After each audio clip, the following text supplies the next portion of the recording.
That's what I keep coming back to in the AI conversation is it is forcing us almost to become more aware of ourselves in a deeper way. I mean, we keep saying we were built for these days. We are innately creative, collaborative. This is in our DNA, right? I mean, Brian, from that perspective, are you having more conversations about that or the values piece of this? And again, are you having more clients who are coming to you wanting to hear more about the human side versus the AI side? And again, not to be binary about it, but everybody starts there. So do you think this is a time that we're going to be able to really shift and get more expansive with it?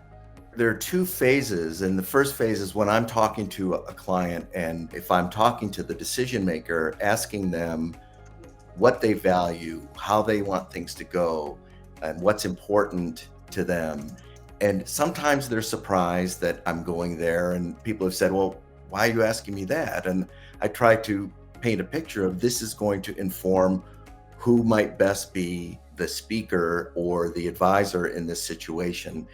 And then the next phase is the conversation. Once they've hired a speaker, that's the first time that I encounter the decision maker, and a really good discussion can ensue when good questions are asked by the speaker and the discussion really gets deeper than I want a leadership speaker. People define leadership differently. They define management. Sometimes they say this, they really mean that. So having really good conversations, people who give, I call it, though we usually do these calls on Zoom when the speaker is getting informed by the buyer about the event, people that give good phone, people that ask good questions. People are really open when that speaker is going to get in front of, say, 500 of the most important people, and they spend all this money on the speaker.